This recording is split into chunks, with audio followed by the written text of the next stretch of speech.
On the surface, the sales pitch for the Headphone Pro by CMF by Nothing is not that compelling. It's got an AI button, oh goody. It features expressive modular design, which as far as I can tell means you can change out the ear cups.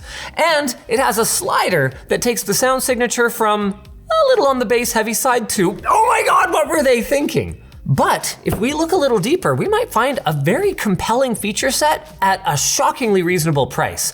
$84 at the time of filming. That is with 40mm nickel-plated drivers, LDAC and high-res certification for its Bluetooth connectivity, up to 100 hours of playback, and they even claim 8 hours of playback on just a 5-minute quick charge, although you can cut those numbers in half if you're using active noise cancellation. Oh, did I mention active noise cancellation? And probably my favorite part, a hyper personalized listening experience that Apple only wishes they could deliver to their customers. Yes, I'm still upset about the AirPods Pro 3s.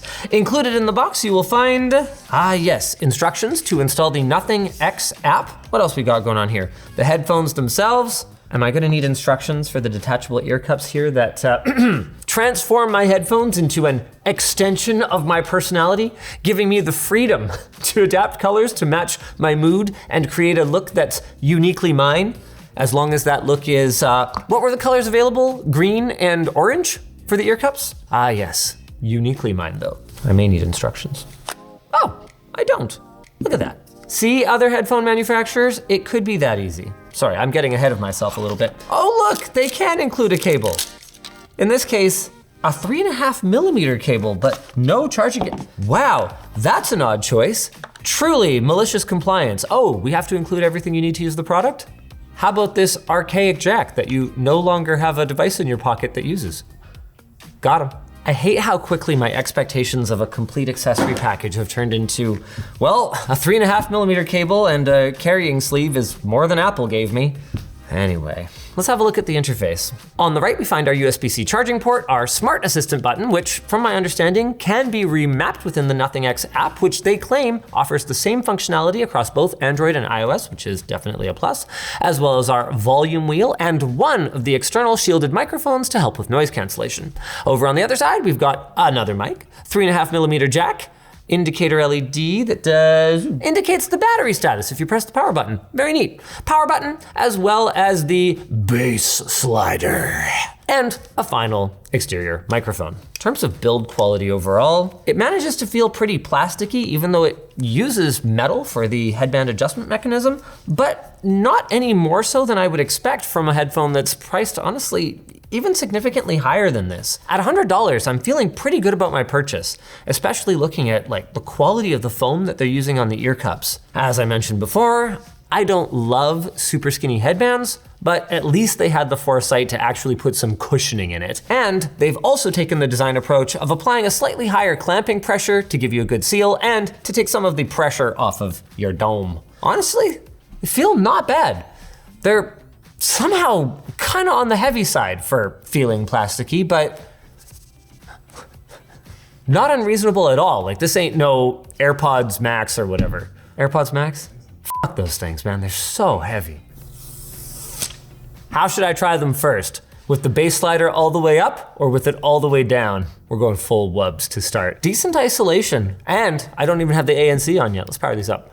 After this message from our sponsor. Thanks to Privacy for sponsoring this video. Take control of your spending with Privacy, and their virtual cards that can be created for single-use purchases have set spending limits or only be valid at specific merchants. By adding this extra layer of privacy, see what I did there? Your payment info stays safe, all while letting you keep tabs on how much you spend on those monthly subscriptions. They even have a free plan with no transaction fees for domestic purchases and a policy to never sell your data. So go to privacy.com/shortcircuit to get a $5 sign-up bonus that you can use towards your first purchase. That's privacy.com/shortcircuit. Check it out today. Wow, look at that. Immediately prompted to grab the app and install it, just from these being on and in pairing mode nearby. Isn't that great? It's not quite the AirPods experience, but pretty solid. Hold to switch active noise cancellation modes. I think it was on by default, but let's go ahead and give it a quick try. Yes, it was on by default. Not the greatest transparency mode I've ever heard, but one of the most challenging things to do is have your own voice sound natural to you through your headphones transparency mode. So does one of you wanna maybe say something?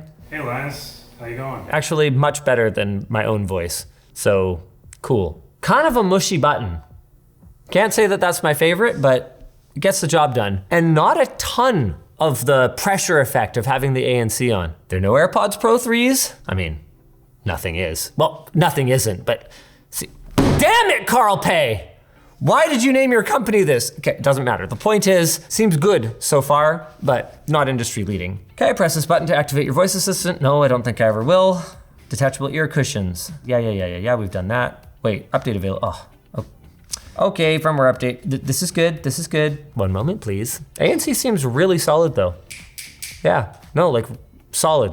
Nothing claims a 40 decibel reduction overall if you use their ANC. It's pretty remarkable to see how far active noise cancellation has come. I mean, just a few short years ago, something this good would have been like, oh yeah, man, Bose is so good at noise cancellation, nobody comes close. It's blah, blah, blah. Now you've got randos like nothing coming out for $84 with what would have blown my mind not that long ago. My firmware update's done. 3 levels of noise cancellation, including their adaptive noise cancellation, which will monitor the environment around you. And there's plenty of other things to like about Nothing's companion app. You can play around with your spatial audio settings, which personally I'm not that into, or you can dig into, yes, my friends, their personal sound profiler, which takes just a few minutes apparently, and why don't we do that?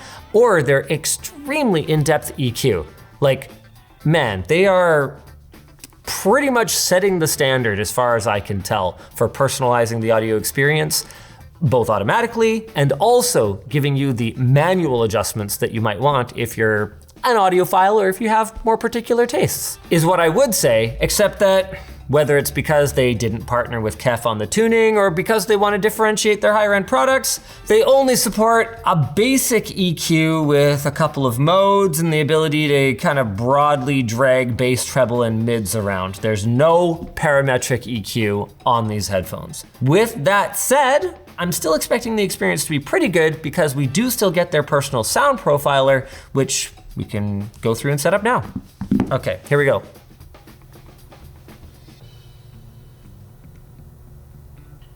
Cool. And the best part is it stores this profile on the device themselves. So whatever app you're using or whatever device you're using, you should be good to go. With that enabled and a flat setting in the basic EQ, there's not much else to show here. As always, I wish there was the ability to just fully customize what things do with a single press or press and hold, but like this energy slider, if I could just have it make like a slide whistle noise in my ear, that would probably be more useful than tuning the bass for how much energy I'm feeling right now. To be clear, it's not the first time I've encountered this gimmick, and I even was positive about it back in the day when I was rocking my IE80 in-ears that had the little dial on them for how much bass. But in practice, I never used it then and I'm never gonna use it now. I don't think I care about low leg mode right now, don't need dual connection, and that's about it. Let's give them a shot, shall we? Wow, that's without spatial audio on, eh? I was convinced for a very brief moment that I accidentally was listening to my cell phone. Not in terms of the quality, it was just the initial like crackle, crackle, crackle, crackle at the beginning, so it's not critiquing that, but whoa. With the bass slider all the way up, they are comically bass heavy. I don't know how much of this is gonna translate, man, but like, can you hear that, brother? Let's turn them down now because as you can see from the helpful frequency response graph that you're looking at that was created by the lab in collaboration with DMS, if we dial them all the way back down, we actually get pretty close to what would be the average expected preference range. Yeah. Now they're not overpowering. They don't have anything to prove to the person who's just trying to enjoy sitting in their car and having a conversation with the person in the passenger seat as they roll up with their arm on the window and they're like going like this, like, notice me, please notice me, you know? Nothing to prove with the slider down. Ooh, not loving the granularity on the volume slider. I was just trying to dial it into, you know, something appropriate to stick up to the mic, and it's off or loud enough that it would not be easy for me to talk over them. And they don't have any kind of automatic conversation mode or anything like that. You gotta give them credit. The slider does what it says on the tin. And as far as overpowering bass goes, at least it's reasonably well controlled. Like, I've heard sloppier. All right, let's get some thoughts on the microphone, because while the speakers themselves sound honestly surprisingly good, considering that these are, again, $84, right? With active noise cancellation, with solid claims of battery life, and reasonable build quality. So an easy area for them to cheap out would have been on the microphone. Let's give my wife a call. Hello, wife. Okay. She needs a second. Really great call clarity. Oh, hey, sorry, I just wanted to try out this microphone, and you were the first person I thought of to call. That's nice, she says. Okay. Getting an update on the honeydew list. She wants me to go get some headphones and water bottles from her office. How's my microphone though? Does it stand out in any way whatsoever? Very clear. Okay, but hold on a second, just riddle me this. Too clear? It's hurting your ear. Oh. I mean, you do crank your earpiece volume. Like, I'll accidentally take a call on her phone sometimes, and the other person starts talking, I'm like, oh, lordy! In many words, she said the dynamic range is pretty good, but there's a little bit of cutting out sometimes. I mean, that could be your connection at home, though. Our cell signal there is not very good. Okay, now that I've just got you on my regular speakerphone, well, how would you compare this? Before, it didn't sound like you were talking to me on a phone. Like, it sounded almost too clear. And now, when it's on speakerphone, you sound more like you're talking to me on a phone. How about if we just compare to the on-device microphone on the Pixel? Oh, yeah, that sounds more like talking to me through a phone. So you would take the headphones over either the speakerphone or talking directly into the headset. Got it. I don't know if you guys heard that. Yes, in terms of quality and clarity, but phone sound is familiar to us millennials, so we might have a subconscious preference for it. Thanks, milady. Just a couple more things to cover off. They're IPX2, so they should be resistant to some light perspiration or precipitation, but nothing too heavy. I wouldn't go swimming with them on. And as for the looks, I haven't really commented on them much because I gotta be honest with you guys, I don't really rock the cans, if you know what I'm saying. So I'll leave that to the folks who are kind of into them. Hey, at least they're not just another, black headband and black cushions that you wear on the side of your head. So you gotta give them credit for at least doing something a little bit different. As for whether to consider purchasing these, honestly, Labs team really loves the values, describing them as kind of an AKG Case 371, but wireless and at a lower price, which is honestly a pretty good sales pitch. Subscribe to ShortCircuit. See you at the next one.